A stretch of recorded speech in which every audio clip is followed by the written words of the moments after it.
A one TV news ವೀಕ್ಷಕರಿಗೆ ಸ್ವಾಗತ. ಚಿಕ್ಕಬಳ್ಳಾಪುರ ವಿಧಾನಸಭಾ ಕ್ಷೇತ್ರಕ್ಕೆ ಎಂಆರ್ಐ ತರುವ ಯೋಗ್ಯತೆ ಕೆ ಸುಧಾಕರ್ಗೆ ಇರಲಿಲ್ಲ.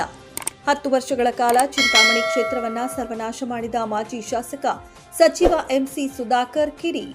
ಏಜೆಂಟುಗಳನ್ನ ಸೃಷ್ಟಿ ಮಾಡಿದ್ದು ಮಾಜಿ ಶಾಸಕ ಜೆಕೆ ಕೃಷ್ಣಾರೆಡ್ಡಿ.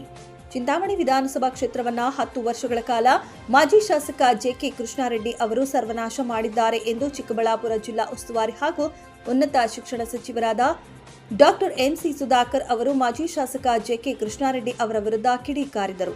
ಇಂದು ಚಿಂತಾಮಣಿ ತಾಲೂಕಿನ ಮೈಲಾಂಡಹಳ್ಳಿ, ಚಿಕ್ಕಪುರ, ದೊಡ್ಡಗಂಜೂರು, ಜೆ ಕೋಡಿಹಳ್ಳಿ ಗ್ರಾಮದಲ್ಲಿ ರಸ್ತೆ ಕಾಮಗಾರಿ ಸೇರಿದಂತೆ ವಿವಿಧ ಅಭಿವೃದ್ಧಿ ಕಾಮಗಾರಿಗಳಿಗೆ ಶಂಕುಸ್ಥಾಪನೆ ನೆರವೇರಿಸಿದ ನಂತರ ಮಾತನಾಡಿದ ಅವರು, ಕೈಗಾರಿಕಾ ಅಭಿವೃದ್ಧಿ ಪ್ರದೇಶದ ಪರಿಹಾರದಲ್ಲಿ ಅಧಿಕಾರಿಗಳು ನನಗೆ 5% ಹಣ ನೀಡಿರುವುದಾಗಿ ಮಾಜಿ ಶಾಸಕರು ನನ್ನ ಮೇಲೆ ಆರೋಪ ಮಾಡಿದ್ದಾರೆ. ಪರಿಹಾರ ಪಡೆದಿರುವ ರೈತರನ್ನ ಪ್ರತಿಯೊಂದು ಹಂತದಲ್ಲೂ ಅಧಿಕಾರಿಗಳಿಗೆ ಯಾರು ₹1 ಸಹ ಲಂಚ ಕೊಡಬೇಡಿ ಎಂದು ಕಟ್ಟುನಿಟ್ಟು ಮಾಡಿ, ರೈತರು ಯಾವುದೇ ಕಾರಣಕ್ಕೂ ಅಧಿಕಾರಿಗಳಿಗೆ ಲಂಚ ಕೊಡಬೇಡಿ ಎಂದು ಕಟ್ಟುನಿಟ್ಟಾಗಿ ಹೇಳಿದ್ದೇನೆ ಎಂದರು.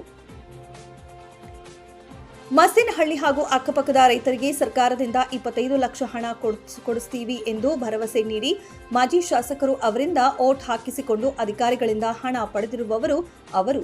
ಏಜೆಂಟುಗಳನ್ನು ಸೃಷ್ಟಿ ಮಾಡಿದವರು ಯಾರು ಎಂದು ಮಾಜಿ ಶಾಸಕ ಜೆಕೆ ಕೃಷ್ಣಾರೆಡ್ಡಿ ಅವರಿಗೆ ಪ್ರಶ್ನೆ ಹಾಕಿದರು. ಪರಿಹಾರದ ಒಂದು ಚೆಕ್ ಸಾರ್ವಜನಿಕವಾಗಿ ಮಾಜಿ ಶಾಸಕರು ಮಸ್ತೇನಹಳ್ಳಿ ರೈತರಿಗೆ ಕೊಡಿಸಿರುವ ಉದಾಹರಣೆ ಒಂದಾದರೂ ಇದೆಯಾ? ಕನಿಷ್ಠ ಪಕ್ಷ ಮಸ್ತೇನಹಳ್ಳಿ ಏರಿಯಾಗೆ ವಿದ್ಯುತ್ ಸರಬರಾಜು ಮಾಡಿಸುವ ಯೋಗ್ಯತೆ ನಿಮಗೆ ಇರಲಿಲ್ಲ. ಮಸ್ತೇನಹಳ್ಳಿ ಪ್ರದೇಶ ಕುಂಠಿತವಾಗುವುದಕ್ಕೆ ಕಾರಣಕರ್ತರು ನೀವೇ ಎಂದು ಗುಡುಗಿದರು. ಚಿಕ್ಕಬಳ್ಳಾಪುರ ಲೋಕಸಭಾ ಕ್ಷೇತ್ರದ ಸಂಸದ ಡಾಕ್ಟರ್ ಕೆ ಸುಧಾಕರ್ ಅವರ ವಿರುದ್ಧ ಮಾತನಾಡಿದ ಸಚಿವರು, ಆರೋಗ್ಯ ಮಂತ್ರಿ ಆಗಿದ್ದಾಗ ಚಿಕ್ಕಬಳ್ಳಾಪುರ ಕ್ಷೇತ್ರಕ್ಕೆ ಎಂಆರ್ಐ ತರುವ ಯೋಗ್ಯತೆ ಅವರಿಗಿರಲಿಲ್ಲ. ಅವರು ಈಗ ಅಭಿವೃದ್ಧಿ ವಿಚಾರ ಮಾತನಾಡ್ತಾರೆ.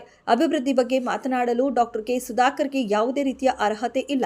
ಕೋವಿಡ್ ಸಂದರ್ಭದಲ್ಲಿ ಹಲವಾರು ಜನರ ಪ್ರಾಣ ತೆಗೆದಿರುವ ಭಾಗ್ಯ ಅವರಿಗೆ ಲಭಿಸುತ್ತದೆ ಎಂದು ಗಂಭೀರವಾಗಿ ಹೇಳಿದರು.